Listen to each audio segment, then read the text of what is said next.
Donald Trump told the United Kingdom to get your own oil.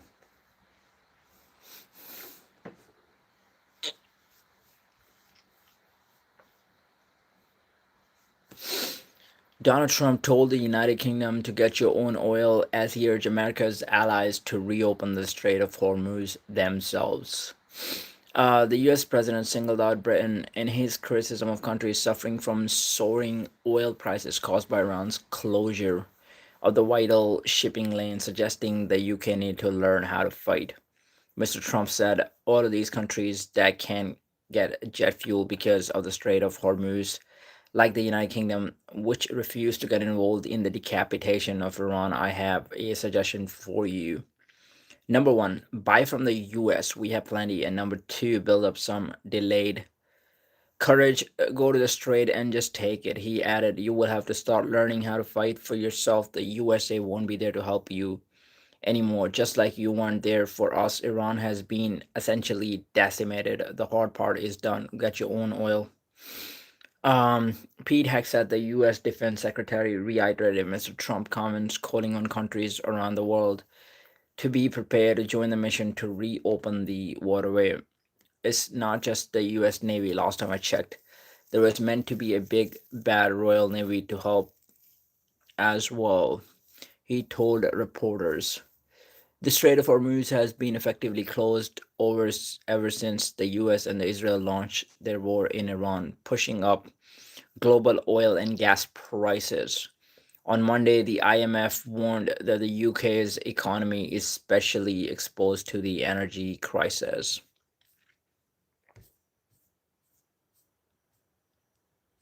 Mm,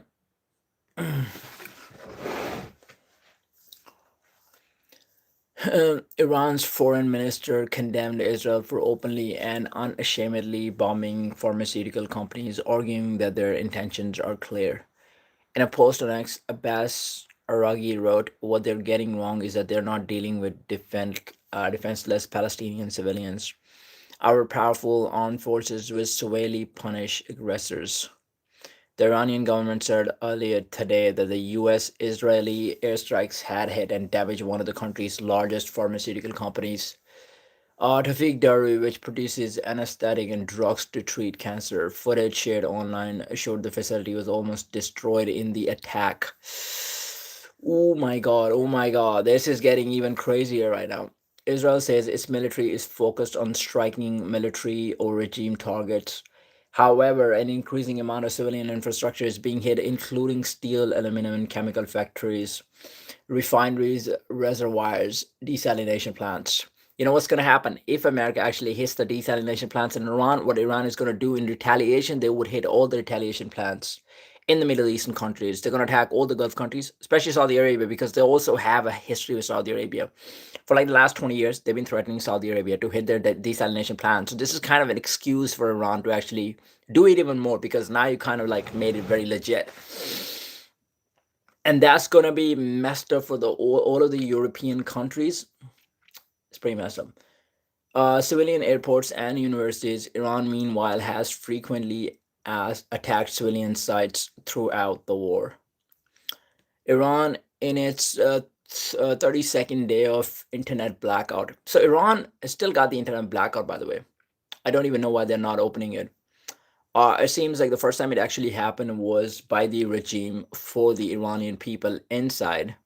At least that's what the Iranian people inside were accusing the regime of, to shut down the internet completely, because they actually made a claim that Iranian regime killed um, 30,000 people, which I kind of don't believe it personally, because how could you kill 30,000 people in 2 days without having any evidence of it?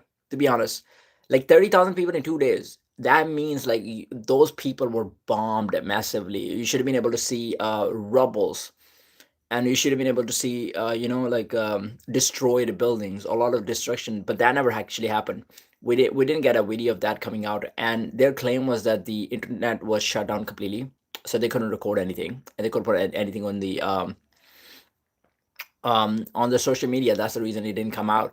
But there were some other videos coming out. Why couldn't they get a video of that actually coming out? And it's still not out. It's not even like they didn't have an independent media. I mean, government didn't have that much control over the Iranian people. So I don't really know about that. I mean, there was other news channels as well. Al Jazeera. You don't think Al Jazeera is actually allowed in Iran? They could have covered some, like they're covering the destruction right now. They're covering the war right now. The Tomahawk missile that actually fell in the school. Al Jazeera was able to cover that. You could see the news, you could see the video.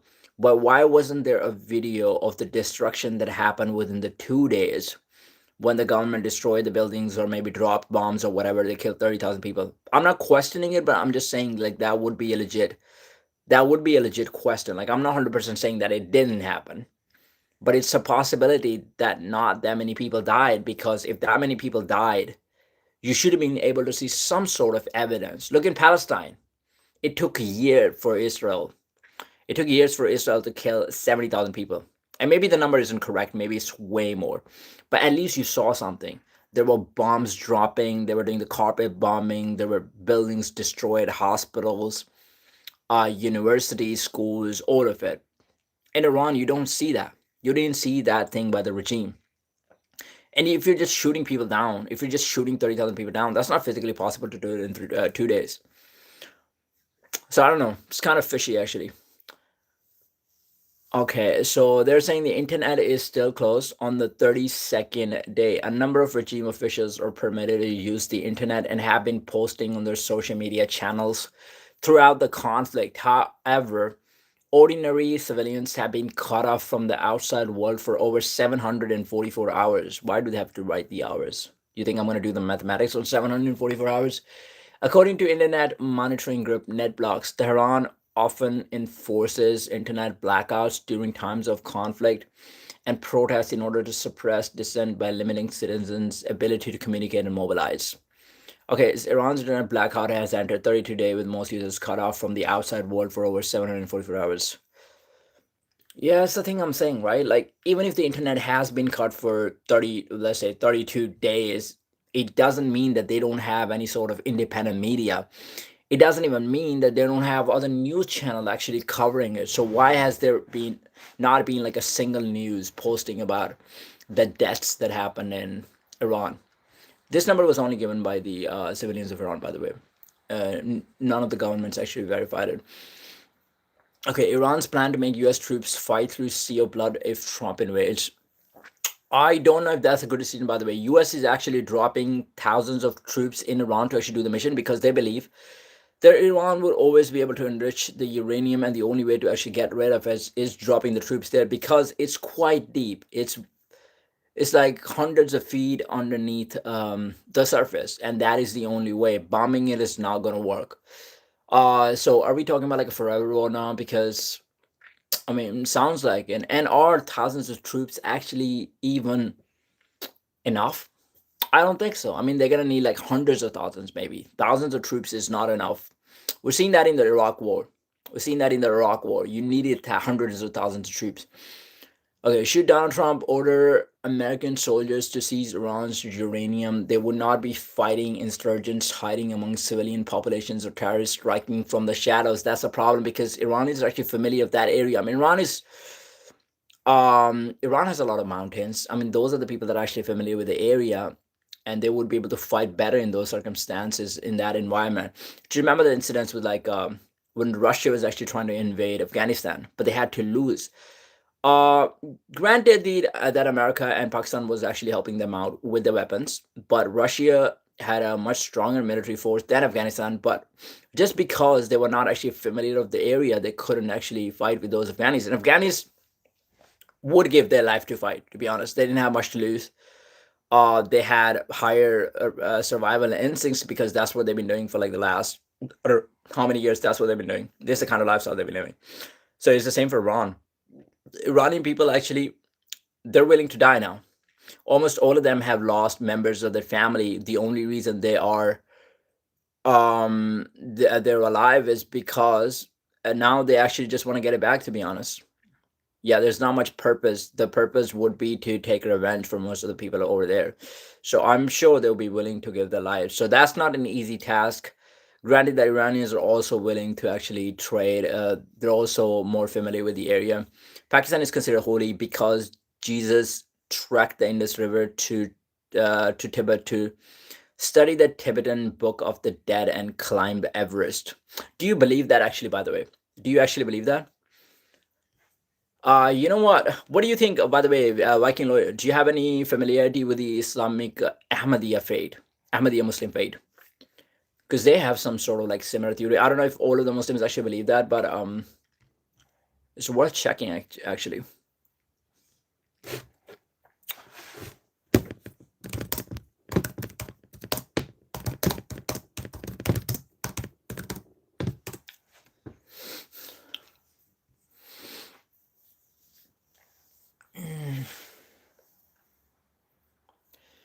Okay. So the theory that I'm actually studying is that there's no credible historical or archaeological evidence that Jesus traveled to the Indus River or India, while 19th century theories, notably by Nicholas Notovich, suggest Jesus spent his missing years studying Buddhism and Hinduism in India. Modern scholars overwhelmingly agrees these accounts are fabricated myths.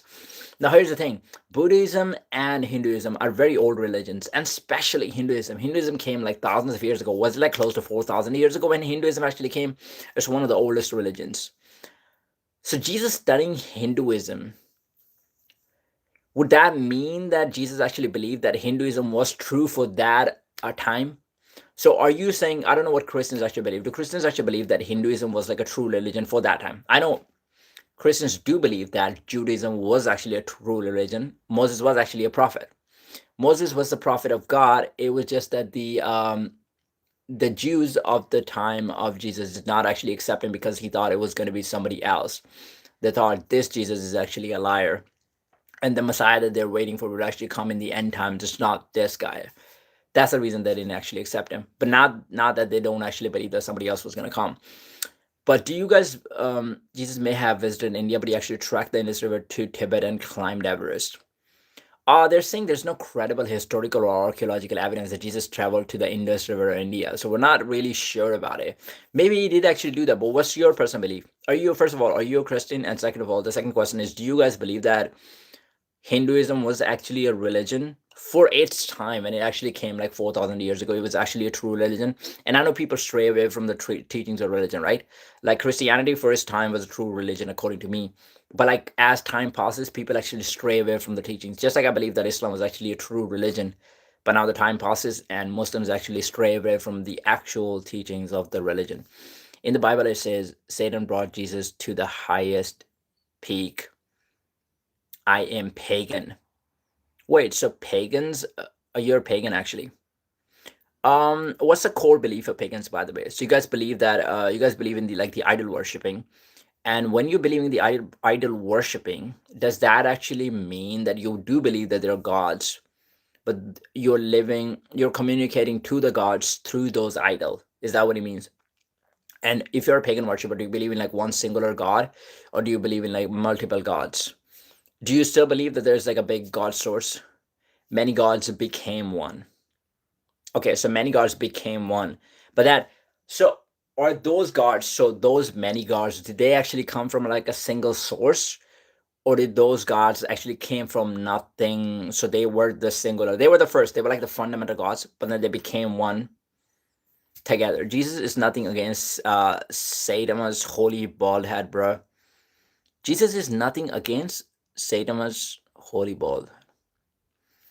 Saint Thomas. What is Saint Thomas, by the way? Do you believe in aliens? I personally do believe in aliens, actually. I don't know if there is actually strong evidence, but I can see. You know why I'm saying I do believe in aliens? First of all, the theory of the universe. Universe is massive. If you look at the universe on like a macro scale, it's as big as your like singular cells. Like you compared to a universe, your whole Earth compared to a universe is going to be like a small cell that you can't even see. Maybe under the microscope you might be able to see it. So we just the fact that we actually believe that we're the only ones in the universe, that kind of makes us very arrogant. And second of all, many of the people actually have sightings of the aliens. You think those people are actually lying? Like the other day I was reciting an incident from like late 1900s, when every kid in Zimbabwe saw the same story about the aliens, and when they recited the story after like 5 years, every kid was asked, and there were like 60 of them. Kids don't lie. Like, I can say it about myself. Oh, maybe I was paid by somebody to actually lie about it because I'm old. I can have propaganda. But kids, we're talking about like 10-year-old kids. Do you think they would actually lie? They all came up with the same story. The planets gave birth to the gods. So you actually believe like the planets, they were the sources who actually gave birth. So what's your opinion on like the sun? Because many people actually believe sun is the god. Hello again, brother. Yo, Adam, how's it going, bro? All thanks Altalma civilization that. Oh, you got Adam, you could be one of those. To be honest, you could be one of the aliens. Kids never lie, bro. Cool runnings. Kids never lie. Yeah, they don't. They don't. They might lie, but they don't lie because of the propaganda. They might lie in the moment. Like if a kid knows they're gonna beat them up, and you'd ask them like, "Oh, did you take the chocolate away? I told you to not eat the chocolate." The kid might say, "No, daddy, I didn't take the chocolate away." Those might be those side of lies, but you'll be able to see the expressions on their faces. But this was like a made up thing, right? 60 kids reciting the story and with the expressions, with the same emotions, and then years after they asked them the same story, and the story did not actually change. So this is something that actually they lived through. After the war of the gods, gods Pan, god of earth, or Pangaea, became the last of the gods, the one mentioned in the Bible. Okay, okay. Can I ask you one question, by the way? We all children in the eyes of God. Obviously, if we actually came from God, we all children in the eyes of God, because God kind of gave birth to us in a way. God made us. So Viking Lloyd, I actually have a question about something. Do you know the theory about like the Gnostic gospel? Do you know the theory about like what was it? Sophia or Sophie? That lady. So like we all came from a single source. So everybody came from a single source. And then Yaldabeth was like so God was actually a man and a woman together. Like man was the light, the woman was like the she was like the thinking or something, right? And then you had to take permission from the man to actually create something. And by the way, they're not different, they're like the same. Two gods indulge in one. And then what Sophia did is she didn't tell the actual god, like the other part of her, the counterpart of her. She gave birth to somebody, but she wasn't aware of the consequences. That was Yaldabaoth, and this is the god that actually created the whole planet. So Christians, Jews, Muslims, they're all worshiping to the wrong God according to that belief. I'm not saying that. According to that belief. And then we're worshiping to the wrong God. And this world is very physical sort of world. So we're trapped in this world. And Yaldabaoth didn't actually know about where he came from, right? He didn't know much about it. So what he was trying to do is he created the world to copy what he saw when he was born, actually. But he was kind of lost, so he didn't have like a good visual memory of that. He only remembered like a few things, and that's why he trapped us in this world, so he could actually make us worship him. But that's just like a belief that he had. And then Lucifer, that we actually call Satan, is actually like a good person. That actually came. So when the incident with like the serpent and Adam and Eve actually happened, that Lucifer actually came and he said that do not you should eat the apple because then you will become aware. And then Yaldabaoth, the fake god, according to that concept, it actually says tell Adam and Eve to not eat the apple because if you eat the apple you will actually die. So Lucifer is like, no, you wouldn't actually die. But then Eve actually convinced Adam to eat the apple. They ate the apple. They didn't actually die because according to Christianity and according to the Muslim and the whole monotheistic religion belief, she died internally. She died internally. She didn't literally die, but she died internally. Are there male and female planets that make over and produce gods? David Solomon's got a question, by the way, for Viking Lord.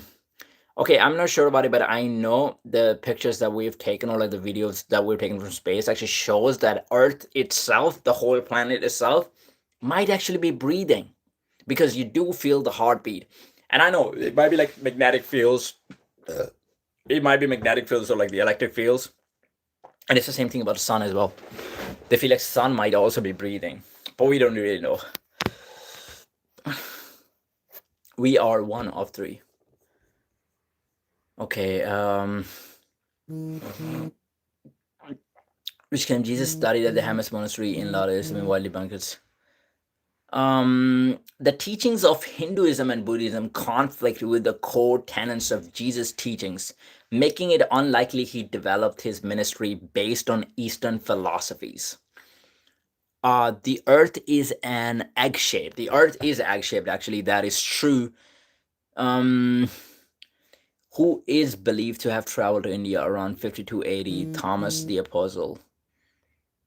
Okay, so the confusion, according to the reading that I'm doing right now, according to one of the AI sources, the confusion arises from the tradition of Saint Thomas the Apostle, who is believed to have traveled to India around 5280. So, do you believe in that, by the way, Viking Law, that Thomas the Apostle actually did travel to India? Um, so he was one of the 12 apostles of Jesus. I mean, he wrote a gospel as well, right? Thomas, the Gospel of Thomas, which is actually not a very popular one. It's actually banned in some of the places as well. Zeph 317, Muhammad PDF. Zeph, do not. We're not talking. This is not the topic right now. Okay. The Lord of me and God of me, one seeing the places where the wounds appeared still fresh on the holy body of Jesus after the crucifixion. Some people actually believe that Jesus did not actually die on the cross, because when the disciples actually went to Jesus after that, so the whole incident of the crucifixion, the whole process actually finished, and then the disciples actually went to Jesus, and then they kind of stabbed him with a spear, right? Because if they stab him with a spear and the blood actually comes out of his body, it means he's not dead. So what they actually felt, the wounds appeared still fresh in the body. For a dead body, they would not actually appear fresh. And after the crucifixion of Jesus, this is kind of crazy, guys. Do you know what's happening here? I'm just saying, I'm the Bible. Satan brought Jesus to the highest. The Bible, Satan brought Jesus to the highest peak. So you're saying Jesus actually got deceived? So the Satan and Bible, but Jesus and Satan were actually on the opposite sides. Like, Jesus and Satan are not the same. Jesus is on the side of God. That's what he's saying. Look for the horned sun. Ancient civilization all worship deities with one thing in common. They're horned with the sun between their horns. David Solomon, I do believe that. Like, there's something with a sun. A lot of them actually believe the sun. The Bible says Jesus climbed Everest. Okay, let me actually just put a poll on. Let me just ask a question, actually, if I can.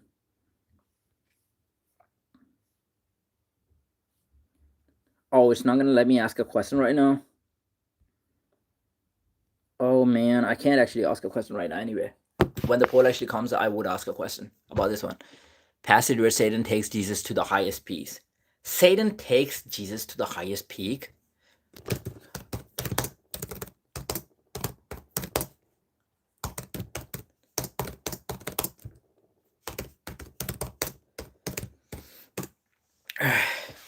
I know an incident with like Sarah and Satan, when Satan is running around the mountains and he's kind of trying to get the attention of Sarah. Ryan, I'm Canadian too. Ryan, I'm actually not Canadian, but yeah, good to see you. I mean, I did go to Canada last year. My mom actually lives in Canada, so Canada is pretty cool. Do you know the temperature in Canada, by the way? Bro, you're not even gonna be able to guess. For like the last 3 days, the temperature was actually minus 15 degrees, and we're talking 31st of March. We're talking almost April. This is how insane Canada is. The only good thing about Canada is actually the weather is kind of predictable. Like, it's not as unpredictable as London, and you will actually get good summers. Like London, you don't even have a proper summer. You don't get like 3 months summer. It's always raining. So Canada, you will have like 40 degrees, at least like 35 degrees summer, like a good one.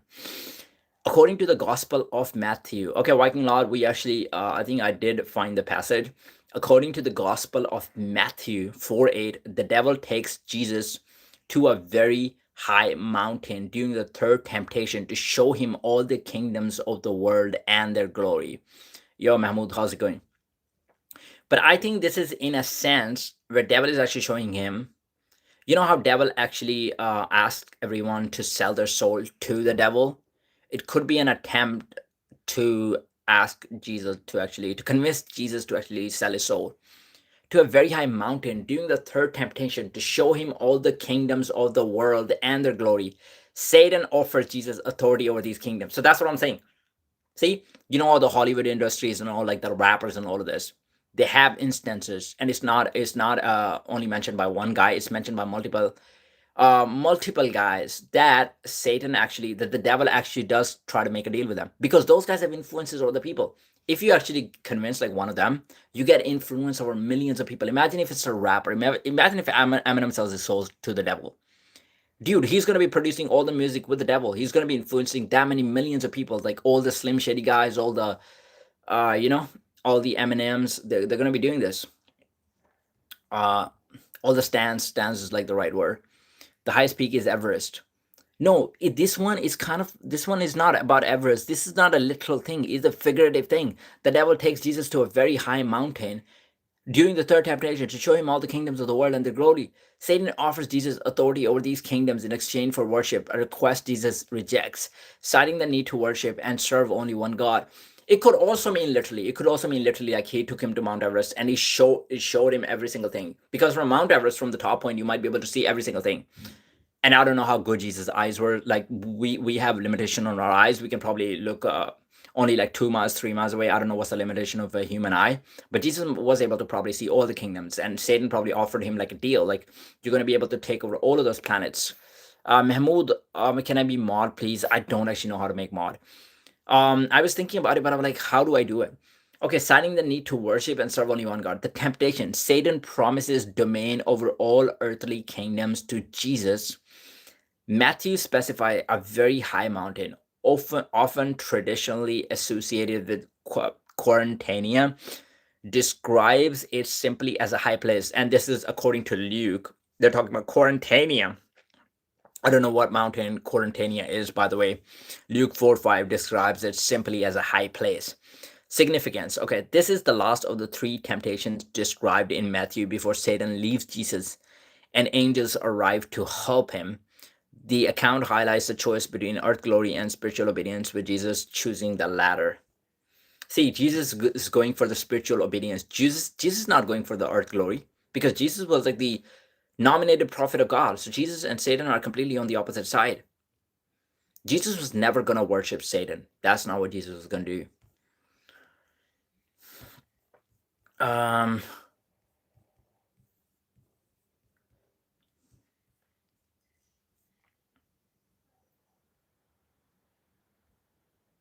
Okay, I'm gonna go back to the topic. I'm gonna quickly go back to the topic of Donald Trump and how he's attacking Iran and how he's dropping thousands of troops in Iran, which Iran is actually taking as a challenge. They want USA to come inside. They want it to be a troop invasion. They want it to be boots on the ground. Its defensive architecture is based on multiple interlocking layers, each designed to counter different threats at different ranges and altitudes. Mr. Trump's plan to seize 450 kg of nuclear weapons grade uranium, should Tehran decline to give it up, could see the ultimate test of these preparations. Okay, well, rest assured, Jesus was adept in the Egyptian Tibetan books of the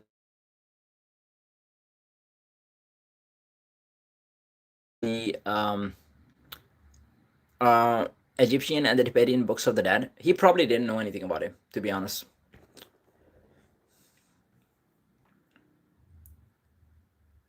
Or are you saying in the Egyptian and Tibetan books of the dead, Jesus was mentioned as like adept? Because I know Jesus was actually, according to most of the documentation, Jesus was actually a very smart guy. Jesus was also the guy who was challenging the authority of that time. Like, Jesus wasn't the most powerful person. Jesus didn't have a lot of like people actually following him. During his whole lifetime, he only had like, how many followers did he have? He had like 12 disciples. Throughout his whole time, I think he had like 30 to 35 followers, maybe overall. But I mean, that's not a lot of people. That's not a lot of people. And the authority that he was living under, they were much stronger. They were much more powerful. They were much more cruel. But Jesus was just challenging them. So he had to be brave and he had to be smart to be able to do that.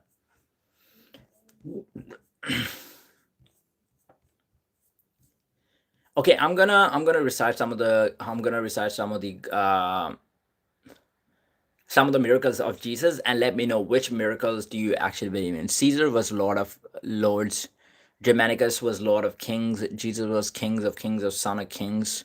Herod the third most powerful person in Rome. I mean, if you're talking about Julius Caesar, I mean, he was amazing.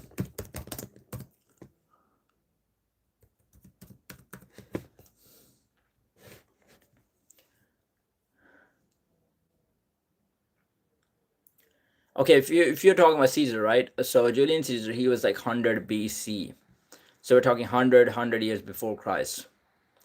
And he was a renowned Roman general, statesman, and dictator whose actions led to the fall of the Roman Republic and the rise of the Roman Empire. He's best known for conquering Gaul, crossing the Rubicon, becoming dictator for life, and his assassination on the ideas of March. Recognized as one of the history's greatest military commanders. Who do you think was the greatest military commander of all time? Do you think it was Julian Caesar? Do you think it was the Alexander the Great, or Cyrus the Great, or Khalid bin Walid? I don't know how much value you guys give to Khalid bin Walid, but this is a guy who's been involved in 100 battles, and he actually never lost a battle in his own life. He was actually against the Prophet Muhammad in the first few battles, and he was able to win those battles too. But then he turned his ideas to Islam. He converted to Islam, and that's when he started winning actually almost all of the battles. Genghis Khan. Oh, Genghis Khan was also like one of the biggest warriors, to be honest. Genghis Khan, very cruel man, actually. What was like 10% of the world had DNA of Genghis Khan, something like this. I don't know how many people he was able to kill. Probably like millions of people. Ant Pavlik. Is that a warrior as well? Maybe I'm not aware of that. In Egypt, Caligula and Jesus studied under Caesarion, son of Cleopatra and Caesar. I'm not sure about the Roman general during the time of Christ. Okay, I will just quickly check out Antipavlik. Germanicus, the guy they named Germany after. Or Germanicus is the guy that they named Germany after. Okay, Antipavlik. Who is Antipavlik?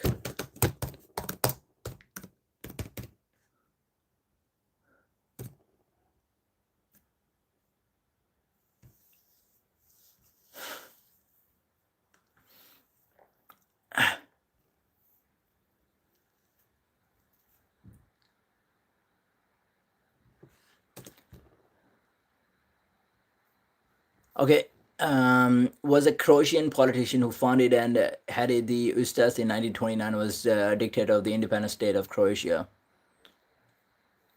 Okay, that guy is acted on their own initiative to murder 30,000 Jews. Oh my God, this guy killed 30,000 Jews, 25,000 to 30,000 Roma, and 35,000 Serbs between. He was good friends with Germans. Okay, I mean, seems like a pretty barbaric guy. I don't know what was the initiative to actually do all of this, but yeah, whatever. Seems legit. Um, so in the history against 50 and 50, winning a major war against Pompey the Great. In 49 BC, he defied the Roman Senate by leading his army across the Rubicon River, effectively starting a civil war and making the end of the Republicans' traditional government. After seizing power, he was named dictator and implemented significant reforms, including restructuring the Senate and extending citizenship to remote areas of the public. So Julian calendar in 46 BC, he reformed the Roman calendar, creating the 365 days Julian calendar, which served as the basis for the modern Gregorian calendar. Okay, so by the way, Julian Caesar is the one who actually started the modern Gregorian calendar. So before that, they had the Roman calendar. So he started the 365 days year on March. Oh, by the way, did they actually have more months in the year? Because I heard from somebody that there were like 13 months in a year. And actually, if you add it up, it doesn't actually add up to 30. So not all the months have the same days, but previously it was like most of the months had the same days, and it was 28 days each. So if you take like 4 days each from every month, how many days is that? 12 months, and you take 4 days each. But not don't actually take the 4 days each. Take like 3 to 2 days. 3 times 12 is 36. But then some months also have 2 days. So yeah, that'll be like a whole month.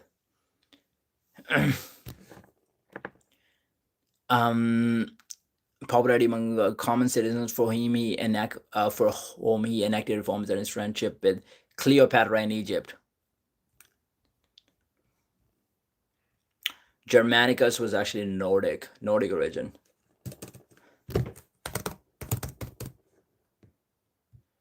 Okay, Germanicus was also a Caesar. He's also from the. Is he from the same family, by the way? Was a Roman general and politician famously known for his campaigns against Arminius. By the way, who was Arminius? That guy must have to do something with Armenia. Caesar's adopted son. Germanicus was a celebrated Roman general and a key member of the Julio-Claudian dynasty. Known for his charisma and military brilliance, he was often seen as the ideal heir to the empire and sometimes called the emperor Roman never had. Oh, Rome was expecting him to be the emperor, but he actually left. He remembered the Julio-Claudian dynasty. Son of Nero Claudius Drusus and Antonia Minor, daughter of Mark Antony. Old brother of the future emperor Claudius. Ah, it's Claudius's brother.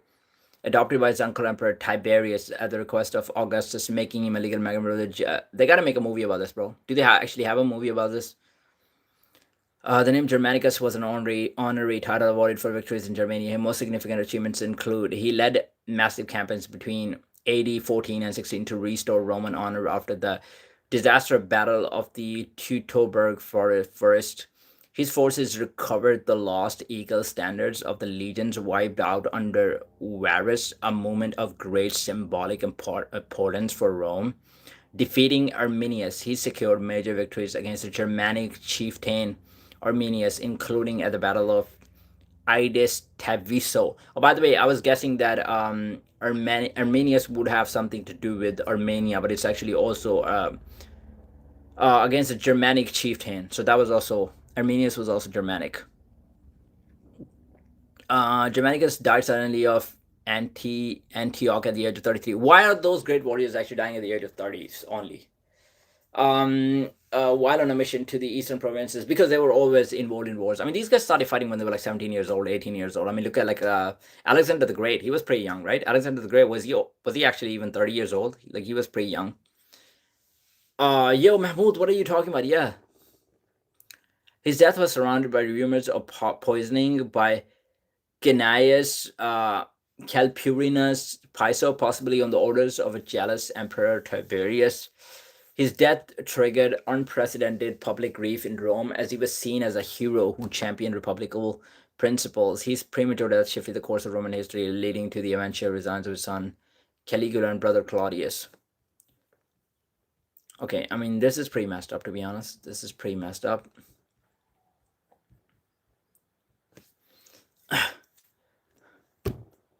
Read my comment, bro. Which comment are you talking about? Okay, let me just pull up who's the greatest warrior in history, and then we will see like how many great warriors actually come up.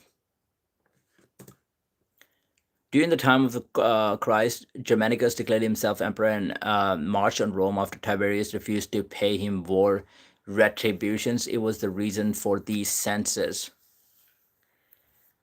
So Germanicus actually declared himself emperor, and that's the time that he's still living in Rome, right? And marched on Rome. Was he not from Rome, by the way? Was he not from Rome? Declared himself emperor and marched on Rome after Tiberius refused to pay him and war retributions. So Tiberius is not paying him war retributions. It was the reason for the census. So war retributions would have been the reason for the census, but he didn't pay him. Mahmoud, which comment are you talking about? If you're talking about the mod comment, it's like it's going to be very difficult for me. And I don't even know, by the way. I think making the mod actually drops your like. It drops the interaction somehow.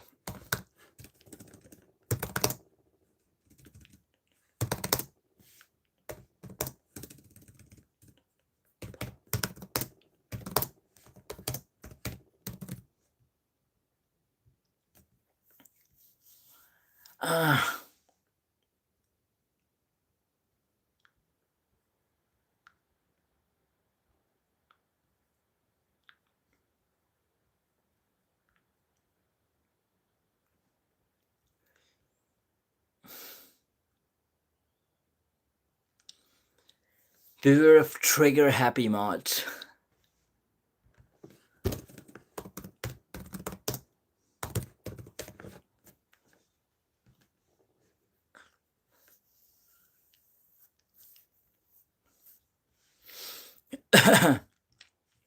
Okay, I'm putting up the greatest warrior. Alexander the Great is frequently cited as the. Or do you agree with this assessment? By the way, the Alexander the Great was the greatest warrior in the human history. He's frequently cited as the greatest warrior, or largely due to his undefeated record, citing one of the largest empire by the age 32. So he died at the age of 32, by the way. Other top contenders for the title include Genghis Khan for the strategic conquest. I mean, one of the guys actually mentioned Genghis Khan. Khalid bin Walid, that's the guy that I was talking about, like unmatched combat valor. I mean, this guy never actually lost a fight. And legendary figures like Achilles or Mushashi. I mean, I've never actually heard that Alexander was a coward. This is the first time actually. I'm kind of surprised, man. Okay, Alexander the Great, 356 to 323 BC, never lost a battle, leading Macedonian forces across Persia to India, combining tactical brilliance with personal bravery. Okay, and then you have Khalid bin Walid, 592 to 642, that's 80, an undefeated Arab commander who played a key role in the Rashidun Caliphate's expansion, renowned for his technical prowess and personal combat skills in the Islamic conquest.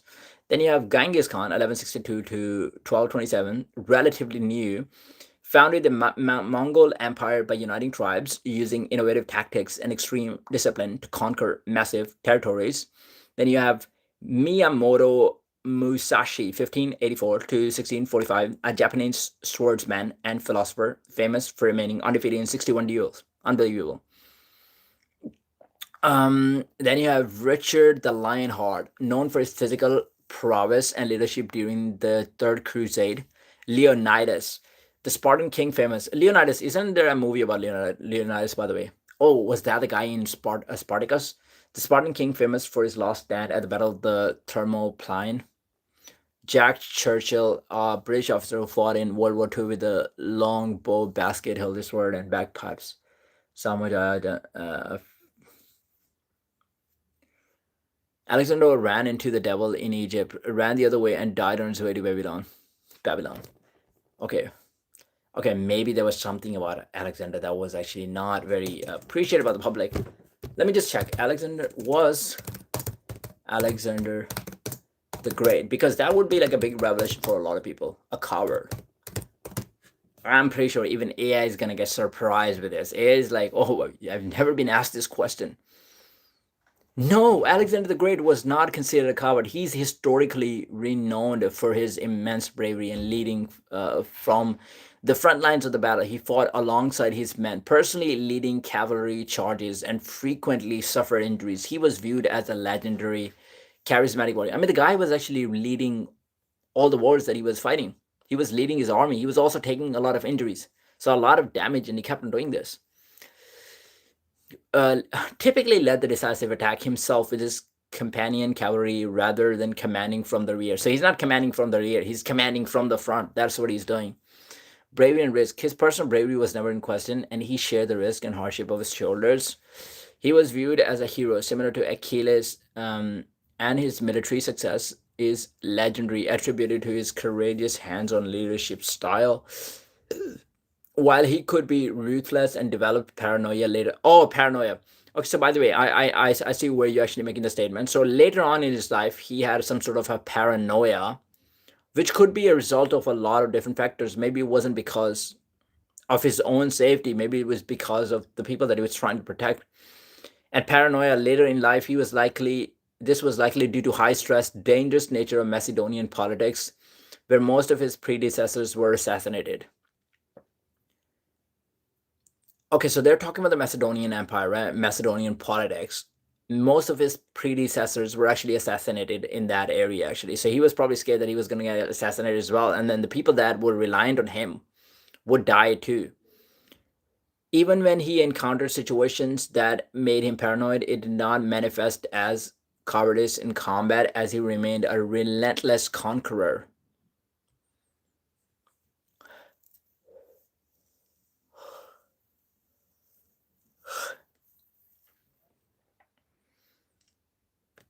Um, in 326 BC, his army refused to march further as at the Hephaestus River due to exhaustion. Alexander eventually acquiesced, but most interpret this as a pragmatic response to a total military breakdown rather than a fear.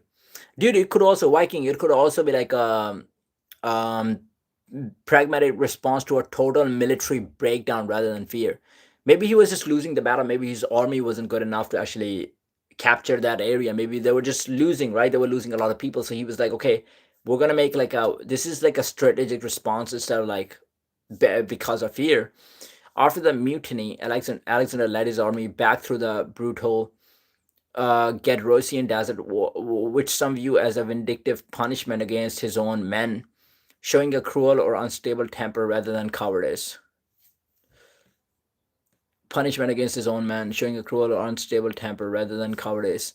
Paranoia and arrogance. Later in life, he became increasingly paranoid, likely due to constant assassination attempts, leading him to murder close friends and advisors. These are typically classified as characters, flaws, or psychological tools of power, not lack of courage.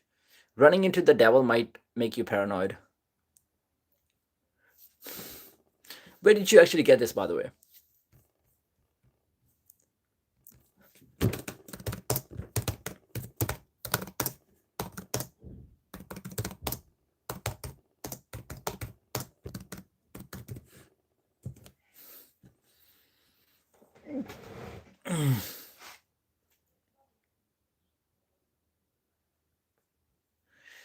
Okay, based on the historical records and literature, Alexander the Great did not literally run into the devil in a historical sense.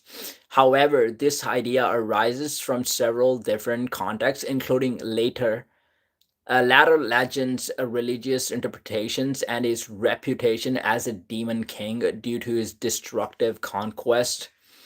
Here are the keys this idea has been interpreted. Due to the brutal campaigns such as the destruction of Tyre and Gaza and the burning of Persepolis. Is that the same Gaza, by the way? Yo, DDC, how's it going? Many contemporary and later historians, as well as religious writers, viewed him as a monster or a beast. Some interpretations, including in medieval lore, painted him as a demonic figure or an anti-type of Christ. Nobody will win against God. Adam 22, I actually believe that. What can a mortal man do? I mean, a mortal man can actually bring awareness. A mortal man can actually follow the orders of God and he can fight against the evil. That's what he can do. The best thing that he can do is this. And he's not doing it by himself. He's doing it with the power of God. So eventually, it is God actually working with the help of man. Right. Okay, by the way, what's your view on Alexander the Great, by the way? Because Viking actually believes that Alexander the Great was a coward. He actually was confronted by the devil and he ran into the devil, and that's when he got scared and actually became a coward. What's your belief in that? Okay, in various medieval romances and legends, such as the Alexander Romance, Alexander is depicted as visiting magical otherworldly realms, which often include encounters with strange, fantastical, or demonic creatures. So he had interactions with the demonic creatures, um, according to some beliefs, I guess. Mashallah, I was so proud of you. Day you was fasting, sitting in your home. Amjad, yeah, thank you very much, man. Cheers. In religious texts, specifically the book of Daniel, Alexander is prophesied, and in later interpretations, his horn is associated with anti Christian or demonic power. Was Alexander actually against the Christianic principles? I know he came before Jesus Christ, actually. He came before Jesus, so I mean, the Christianity was not even a religion before. But was he against the monotheistic belief? Was he against that? Because we're talking about specifically the book of Daniel, Alexander is prophesied, and in later interpretations, his horn is associated with anti-Christian or demonic power. Um, Thank you, Viking. Legends surrounding his death. There are legends and myths about Alexander's death, with some tales from the Middle Ages claiming that the devils appeared around his deathbed. I don't even know what that actually means. Thank you, Amjad. I don't know what that actually means. So the devil's actually appearing around his deathbed. Is that a good thing or is that a bad thing? The good thing could be that even the devil is scared of him. So the devil is kind of rallying around him that the guy is dead. So we need to be happy about that. But I don't know if there's any historical or any religious evidence that suggests when you have devils around your bed, it's because you're one of them and that's why you're kind of surrounded by them. Um, Okay, in summary, there is no historical account of a literal meeting with the devil, but his violent actions led to him being described as a devilish or monstrous figure by those who suffered his conquests. Mm.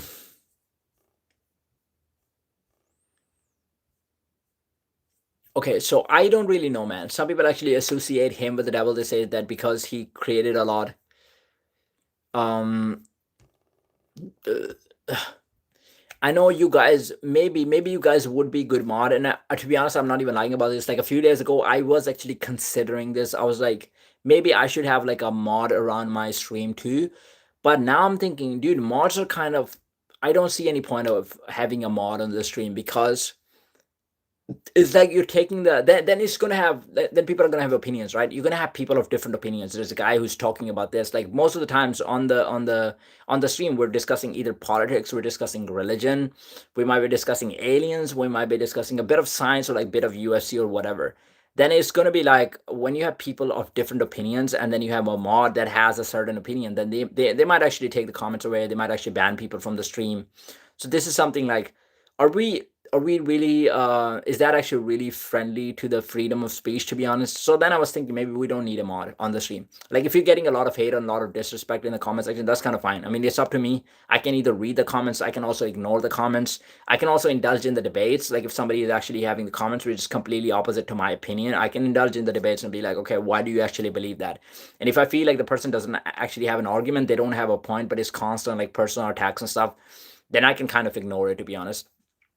So it's fine.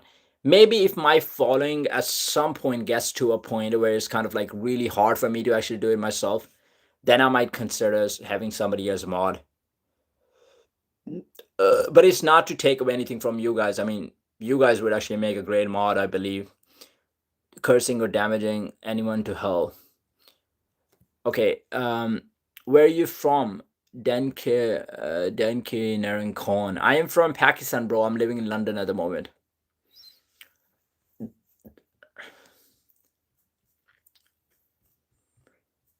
Okay, so what were we talking about? We're talking about the greatest warriors in history. I don't know if any of you is aware of Khalid bin Walid, actually. Khalid bin Walid. That person is known as one of the greatest warriors.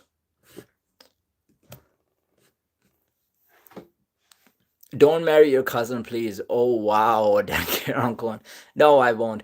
You know, it's not actually that common. It's more like it's I wouldn't even say it's not true. Like it's true to some extent, but it's not actually that common. If you look at the stats, not many people actually do that, and it depends upon the country as well. Like it might not just be the religion; it could also be like the countries. Like there are some cultural practices in some of the countries where it gets associated with the religion, but it's not actually the religion, because you will actually find that there's some countries where it's not even the Muslims that are actually doing the cousin marriage. So it's happening in like some of the other countries as well. By the way, bro, even in the USA, like USA is supposed to be like one of the progressive countries, right? If you go towards the country states, like the Texan states, there's a lot of incest going on. There's a lot of cousin marriages, even sisters, like, which is probably not the best thing. And I'm not saying that I encourage this, to be honest, but I mean it is the reality. The guy who battled Attila the Hun over Rome, king of the Visigoths.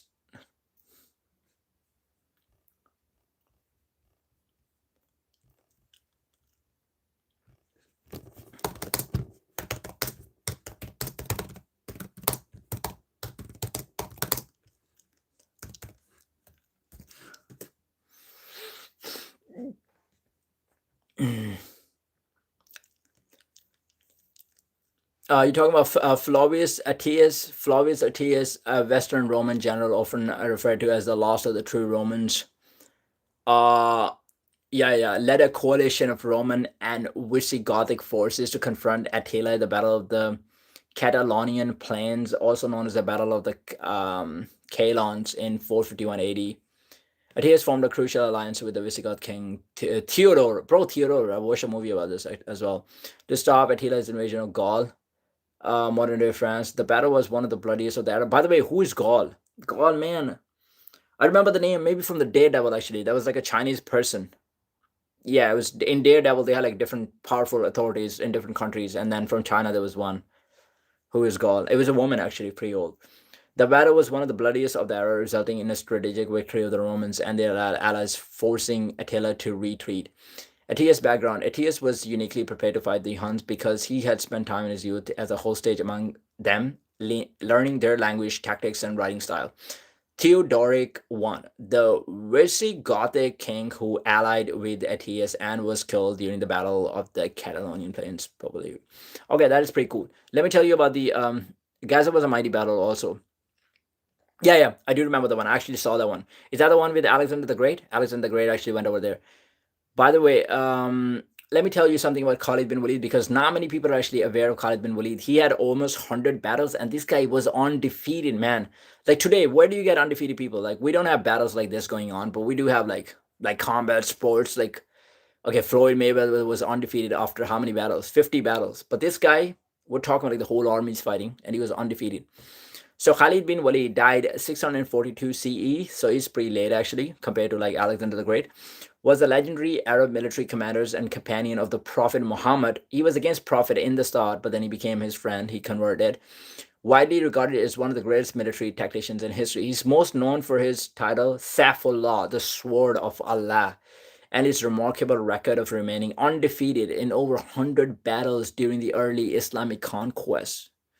Gaza is poor. I felt that sad for Gaza. Man, that was so sad to be honest, Mahmoud.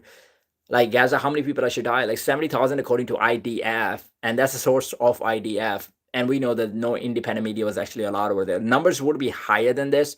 There's a lot of people actually still buried under the rubble. So when the independent media ever actually allowed to go there and actually get people out and like get the numbers, it would be more than that. But it was barbaric to me. Jesus fulfilled the law. Muhammad preached the coming of the law, and I wrote it. Jesus fulfilled the law. Muhammad preached the coming of the law, and I wrote it. Viking, are you saying that you're remarkable as well? When you're saying I wrote it, are you referring to yourself or are you referring to God?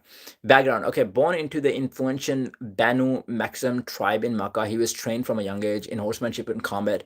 Before converting, he was a formidable opponent of the early Muslims. His tactic brilliance was key to the Quraysh victory at the Battle of Uhud. So, by the way, Khalid bin Walid was actually going against the Prophet Muhammad army in 625 CE at the Battle of Uhud, and this is the battle the Muslims actually lost. There was a great damage done to the Muslims.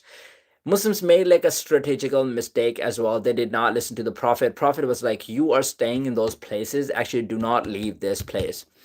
And the Muslims actually left that, and Khalid bin Walid army was very tactical in their approach, and Muslims had to face a lot of damage in that. DDC, you're going. Have a good one, bro. Don't even worry about leaving. That's fine. Just subscribe to my channel if you can. Thanks. Okay. He embraced Islam in 629 and dedicated the rest of his life to the service of the Islamic State. Khalid's strategic genius allowed the early Rashidun Caliphate to expand rapidly against the two superpowers of the time. So during that time, there were two superpowers. You're talking about Byzantine Empire and you're talking about the Sassanian, which is a Persian Empire, by the way. I do remember Prophet actually giving sending letters to the Persian Empire as well for like the Islam, to be honest, for the conversion of Islam. According to the sources, Prophet Muhammad actually never tried to force Islam. He was actually just sending letters like, I am the true prophet of God. And if you guys actually do believe me, if you guys actually do consider me the prophet of God, it would be great for you, to be honest. But it wasn't like a threat. It wasn't like, oh, if you're not considering me a prophet of God, I'm gonna like threat you, I'm gonna do something. He took command from the three appointed leaders who were killed.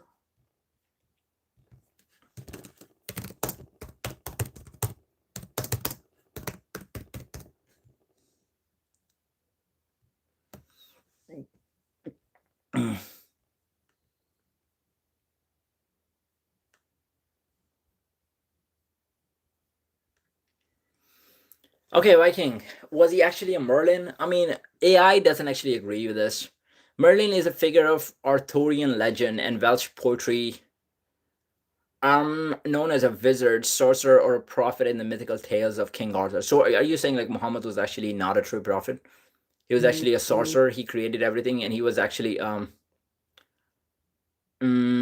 Muhammad, are you saying that Muhammad actually was copying Christianity and Judaism? He was copying some of the beliefs, and he didn't actually have any miracles of himself that he actually performed, and that's how he was convincing people into believing his own faith when he actually didn't come up with anything. When God actually didn't actually bring down anything on Muhammad. Are you saying Quran is not actually a real book?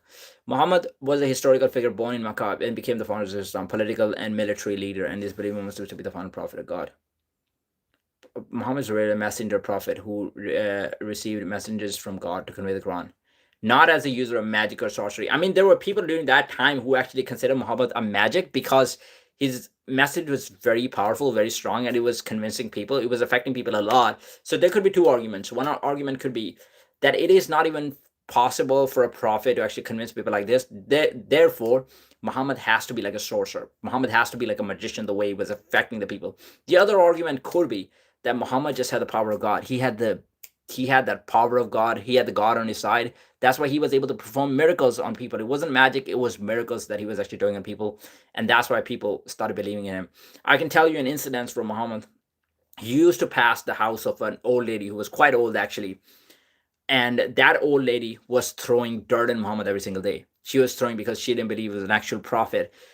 And then what happened one day is she didn't throw dirt on Muhammad from the top of her house, and Muhammad actually got very curious. He was like, "What actually happened? I mean, that old lady used to do that to me every single day." So he knocked the door of the old lady, and he really found out that the old lady was actually sick. She was about to die. Like she was really, really sick.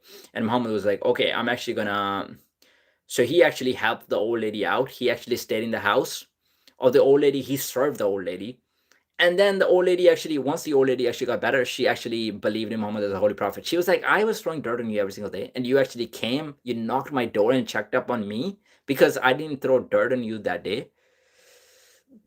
So that's kind of a very powerful incident that happened.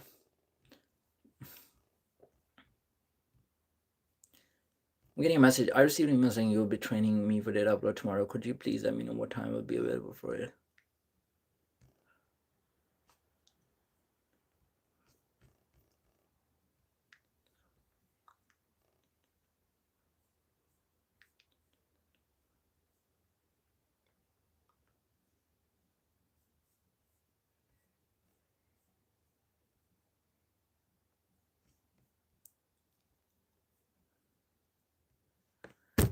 Oh my god, I'm receiving work emails as well.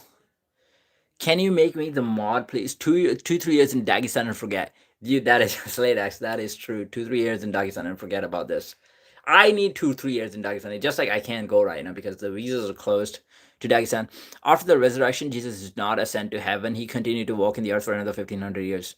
Yo, are you saying Jesus only died like 500 years ago, bro? Muhammad actually talked to resurrected Jesus. Okay, this is look Viking. There's theories I've heard, right? This is the first time. Like there's another one that I've actually heard, which is from the Ahmadiyya Muslim community that I kind of agree with more, which is like Jesus did not die at the resurrection because people, when they actually stabbed him with a spear, his own disciples actually checked on him, and there was fresh blood. His meat was fresh as well, which means he was not dead. They took him out of that. They took him out of that thing, the crucifix, and they actually took him towards India, and he spent like a few years in India. So he was 33 years old during that time, and then 33, and he died at the age of 120. So 20 plus 67, that's 87. So he spent 87 years around Kashmir, and some of his disciples actually followed him to Kashmir, and that's why you have Christians in that area as well. And when you were talking about like Jesus actually studying the books like Hinduism and Buddhism, I kind of like I can get that. Like I can get behind that. Maybe he studied those religions later on. Um, and then that's why Christianity actually has a strong base over there. But this one that he actually lived for like that long, for like 1500 years, that's I've never actually heard that in my life. Are you in hotel? No, Sladex, I'm actually not in hotel. I'm in my house. It's like a rented house, not my own house. Did up.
Christ himself essentially fought alongside the Vikings. Christ actually essentially fought alongside the Vikings. I mean, Vikings and Christ. Vikings actually came from Denmark and like Sweden and those countries. So if you're saying Christ fought among, so are you also saying that Christ actually lived for? So you're saying Christ lived for like 1500 more years. So did he go to India first and then he actually came to Europe? Is that what you're saying? Why is there no documentation though? This is the thing I'm actually thinking about. Like Christ, actually, we can, if you're coming up with a theory like he lived for like 1500 more years, but do you have any evidence of like from the book? So like because 1500 years after crucifixion, that means only like 500 years ago, right? We have so many books written for during that time. Like there's so much documentation of every single thing, every single event happening for like the last 1,000 years. This is pretty common. So how do we not have any evidence? How do we not have any? Why are not many people actually talking about this? How many subscribers do you have? Dude, I do have a lot of subscribers. I would say for the people that are actually commenting on my videos, I actually have more subscribers. And you know how I got subscribers, by the way? I was trying to promote my videos. So it's not necessarily that the guys that I got, that the subscribers that I have. My friend is actually calling me. Let me just take a call, quick call, and I will. Okay, guys. Sorry, I'm back. Yeah. So where was I actually? I was talking about my subscribers, right? I was like, there's a lot of subscribers that I actually gained through my own hard work. Like I was actually uploading videos and doing all of this.